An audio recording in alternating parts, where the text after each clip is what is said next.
देश की अमन शांति को ठेंगा दिखाते हुए रोहिंग्याओं के पैरोकार जमाते उलेमा हिंद के मौलवी ने हिंदू और हिंदुस्तान को मिटाने की धमकी दी है। हिंदुस्तान का नामो निशान मिटाने की धमकी दी है। इस बार ये धमकी बिहार के दरभंगा से मिली है। इस मौलवी की हिम्मत तो देखो, इसने देश के पीएम तक को धमकी दे डाली। इस मौलवी ने पीएम को चेतावनी देते हुए कहा कि वो हिंदू और हिंदुस्तान का नामो निशान मिटा देगा। इस समय देश के गद्दार चौतरफा देश के अंदर विद्रोह पैदा करने के लिए धमकी दे रहे हैं।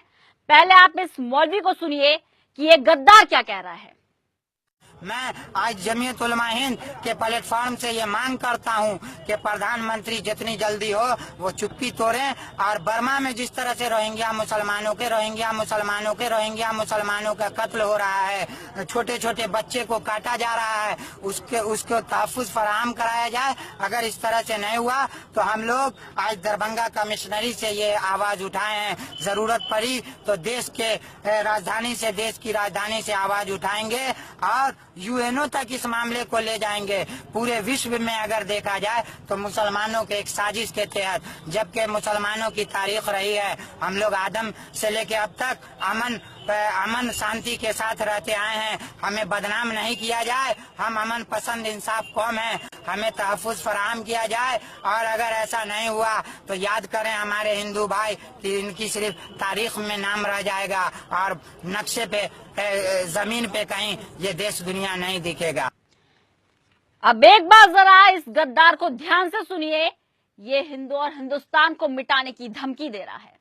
हमें तहफ़्फ़ुज़ फराहम किया जाए और अगर ऐसा नहीं हुआ तो याद करें हमारे हिंदू भाई कि इनकी सिर्फ तारीख में नाम रह जाएगा और नक्शे पे जमीन पे कहीं ये देश दुनिया नहीं दिखेगा। हमें तहफ़्फ़ुज़ फराहम किया जाए और अगर ऐसा नहीं हुआ तो याद करें हमारे हिंदू भाई कि इनकी सिर्फ तारीख में नाम रह जाएगा और नक्शे पे जमीन पे कहीं ये देश दुनिया नहीं दिखेगा।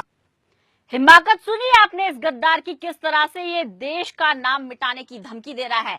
सिर्फ ये अकेला ऐसा गद्दार नहीं है, इस देश में ऐसे बहुत सारे गद्दार हैं जो पैदा हो गए हैं, यहाँ का खाते हैं और यहीं को मिटाने की बात कहते हैं। बंगाल की तस्वीर भी आपको दिखाते हैं, वहां भी कुछ लोग ऐसे हैं जो भारत देश के खिलाफ षड्यंत्र रच रहे हैं। ये बंगाल है, बंगाल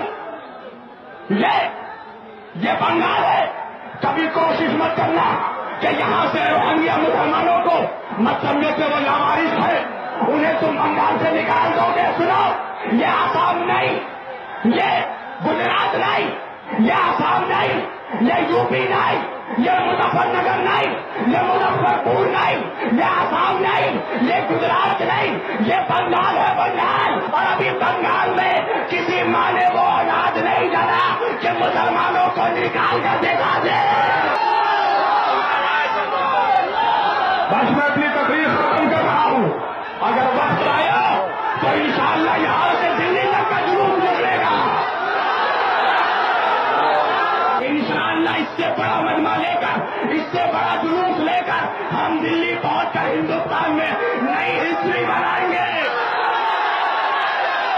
नहीं, ऐसे नहीं। पता चले जरा दुश्मनों को कि कई सारे शेर एक हो गए हैं, शेरों की आवाज अलग होती है, ऐसे नहीं।